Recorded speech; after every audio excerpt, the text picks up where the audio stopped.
Hello, welcome to week 2 of Top Plays. I am TCP, I am the coach of the Hartford Whalers, and I'm just gonna jump right into it. So, we're gonna start off with Hutch versus Milan. This was a pretty big battle for the week. Two old school players, battling it out. Yeah, let's go. So, first off, Volcanion explodes on the Latias. Latias was in on Volcanion, and Volcanion, Dragon types tend to be a hard counter to Volcanion because dual stabs in water and fire aren't very effective. So usually, while Volcanion can usually one-shot or two-shot most things, things like Latias can come in and eat hits for days.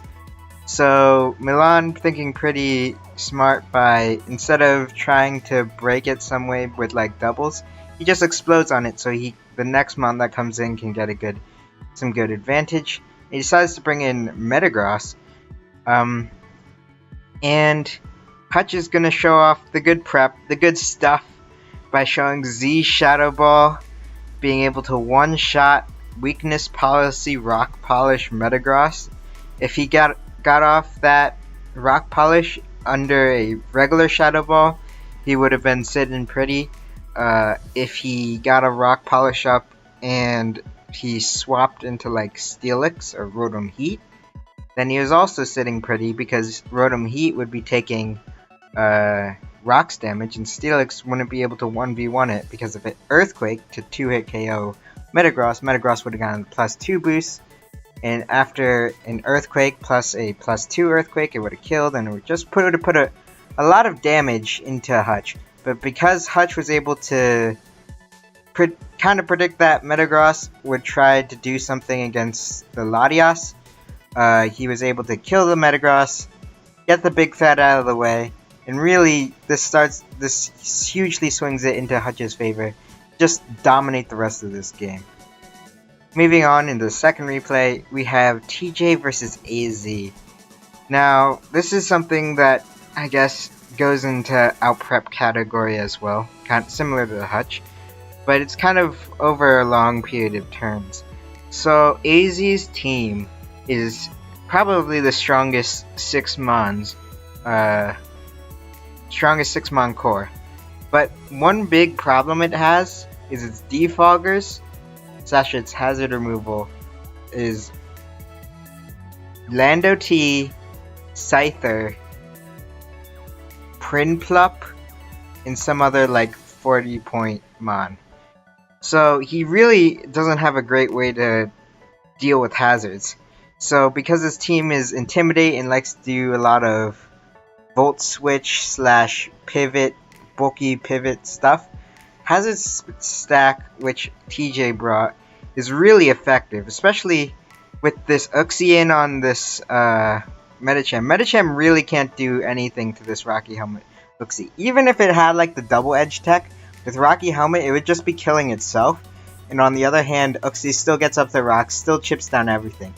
So, while another big problem is that Lando in Scyther, even though that they can run defog, like 99% of the time they won't, or probably not 99, but like 90% of the time they won't run defog, especially considering that Lando is one of AZ's very, very few threatening offensive answers. So, as you'll see later, TJ will just be able to just take advantage of all these hazards. Like, nothing can switch in without taking like 40%, and that really hurts for all of his walls. It really hurts another fact that Scyther's takes half from rocks. Toxapex forgot to be regen, so it doesn't have any way of coming in without dying. Lando comes in now, and Audino does probably what no one expected Audino to do. And while, like I was saying before, how Lando is kind of forced into an offensive role, AZ just decides to Rock Polish up. It's a dual dance set, but then Audino brings out the Ice Beam, which really forces Lando into a corner to Z move or to do something like that. and using the Z move now means that he can't use it later, and Audino lives. So Audino is able to get rid of the Lando. As you saw earlier, Medicham is like hard countered by the Rocky Helmet Uxie. That means that pretty much all of his offensive threats are dead.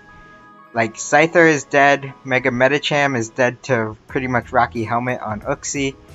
Granbull is there, but Granbull can't take on 6 Mons by itself.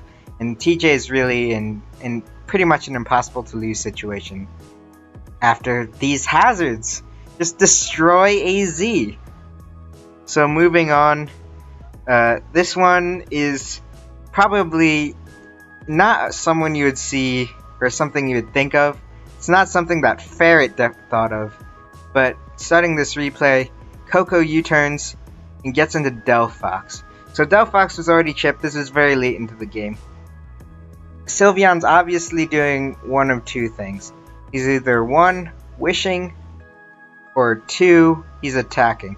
And considering that Sylveon's in a very good position to win, and Coco is an offensive physical variant,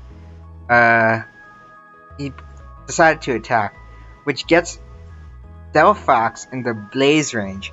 And Blaze range allows for Delphox to just clean up this game, even though with the Chandelure in the back, because Chandelure just dies to rocks. But with Blaze, everything dies. Nothing can beat Delphox, and yeah, just being able to switch in on that Hyper Voice pretty much secured Suzy this game, because nothing is able to live this Blaze boosted Fire Blast.